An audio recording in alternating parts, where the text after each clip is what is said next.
남도교회 큐티한 일주일 지금 시작합니다. 하나, 둘, 셋. 안녕하세요. 중등부 온라인 수련회 전원의 김아연 리포터입니다. 지금부터 큐티한 인터뷰 시작하도록 하겠습니다. 이번 수련회 주제가 온라인인데요. 여러분들이 생각하시는 비전이 뭔지 그리고 이유까지 설명해 주세요. 제가 생각하는 비전은 운동입니다. 왜냐하면 몸이 아프면 제가 원하는 걸 할 수 없기 때문입니다. 비전은 여유? 언제든지 이걸 그만둘 수 있는 여유가 있어요. 감사합니다. 네. 이번 수련회 주제가 온라인인데요. 여러분들이 생각하시는 소명이란 무엇인가요? 제가 생각하는 온라인 수련회의 소명은 온라인을 통해서도 하나님의 부르심을 받을 수 있게 하는 것이 비전인 것 같습니다. 소명은 하나님의 부르심을 받는 일이라서 우와, 네, 감사합니다.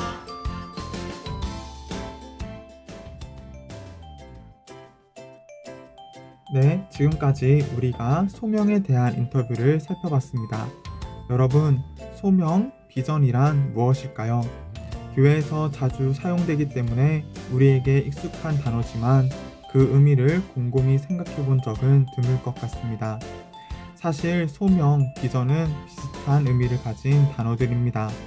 사전적 의미를 통해 함께 살펴보도록 하겠습니다. 소명은 영어로 calling입니다. 쉽게 이해하자면 하나님께서 우리를 부르시는 것이 소명인 것입니다. 하지만 많은 사람들이 하나님의 부르심을 오해합니다. 가장 대표적인 오해는 하나님의 부르심을 단순히 장래 희망 정도로 여기는 것입니다. 하나님께서 나를 선교사로 부르셨어. 하나님께서 나에게 의로 선교의 사명을 주셨어. 그래서 난 의사, 간호사로 부름받았어. 등등 하나님의 부르심을 직업으로 생각하는 많은 사람들이 있습니다. 그러나 하나님의 부르심은 직업처럼 우리의 일부를 요구하는 것이 아닙니다. 하나님께서 부르실 때 나의 시간을 조금 떼어서 나의 열정과 노력을 조금 떼어서 하나님께로 가져가는 것이 아닙니다. 소명은 부를 소자에 목숨 명자를 쓰고 있습니다. 즉, 소명, 부르심이란 하나님께서 생명을 포함한 우리의 모든 것을 요구하시는 것입니다. 따라서 우리가 하나님의 부르심에 응답함으로 하나님께 나아간다는 것은 내 삶을 온전히 하나님께 드리는 것입니다. 나의 생각과 힘을 의지해서 걸어가던 길에서 하나님께서 계신 곳으로 하나님께서 보여주시는 길로 걸어가는 인생의 터닝 포인트가 바로 소명입니다. 나의 가치관이 바뀌고 나의 목표가 바뀌는 것, 그것이 바로 소명입니다. 따라서 소명이 드림이 아닌 비전인 이유가 여기에 있습니다. 꿈은 내가 이루고 싶은 것, 내가 원하는 이상과 목적입니다. 의사가 되고 싶은 것, 혹은 교사가 되고 싶은 것 등 나의 욕심과 생각 등 꿈은 나의 기대를 바탕으로 생겨납니다. 반대로 비전은 하나님께서 보여주시는 새로운 방향성입니다. 하나님께서 보여주시는 비전을 따라 소명의 길을 걸어가는 것은 내 생각과 다를 수도 있고 나의 기대를 깨부수는 일이 될 수도 있습니다. 하나님이 원하시는 곳, 하나님의 마음이 계신 곳은 부르심 이전에 내가 걸어가던 길과 전혀 다르기 때문입니다. 이렇듯 나의 모든 것으로 하나님의 부르심에 응답하는 것이 바로 소명이며 하나님께서 보여주시는 소명의 길을 따라가는 것, 그것이 바로 비전입니다. 이번 수련회 동안 우리가 소명에 대한 이해를 가지고 사도행전에 나타난 바울의 이야기를 읽어가겠습니다. 하나님의 부르심을 받고 소명의 길을 걸어간 바울의 모습을 살펴보며 우리를 부르시는 하나님의 소명과 우리에게 보여주실 소명의 길, 비전을 발견할 수 있기를 바랍니다. 이제 스테이 오디오를 통해 말씀을 읽으며 묵상하겠습니다.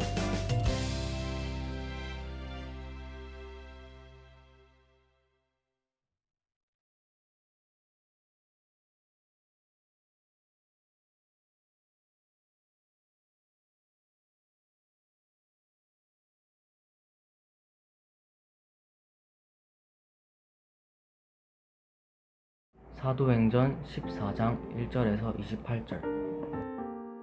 이고니온에서도 바울과 바나바는 유대 사람의 회당에 들어가 복음을 전했습니다. 그러자 많은 수의 유대 사람들과 이방 사람들이 믿게 됐습니다. 그러나 믿기를 마다하는 유대 사람들은 이방 사람들을 선동해 형제들에 대해 나쁜 감정을 품게 했습니다. 바울과 바나바는 그곳에 오랫동안 머물면서 주를 의지해 담대히 말씀을 전했고, 주께서는 그들에게 표적과 기사를 행하는 능력을 베풀어 주셔서 주의 은혜의 말씀을 확증해 주셨습니다. 그 도시 사람들은 두 편으로 갈려 한쪽은 유대 사람들 편을, 다른 쪽은 사도들 편을 들었습니다. 그런데 이방 사람들과 유대 사람들은 그들의 지도자들과 함께 바울과 바나바를 핍박하고 돌로 쳐 죽이려 했습니다.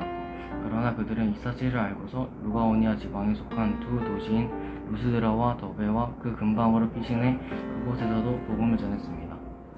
루스드라에 발을 쓰지 못하는 장애를 가진 한 사람이 앉아 있었습니다.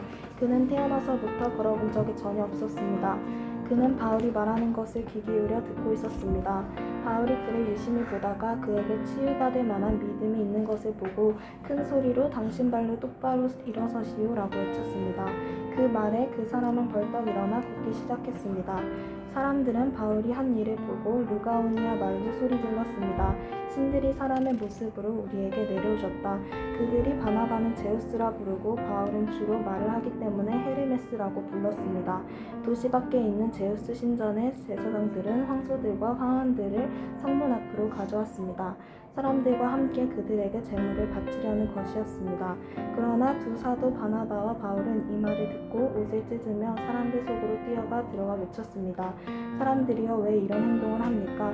우리도 여러분과 똑같은 사람입니다.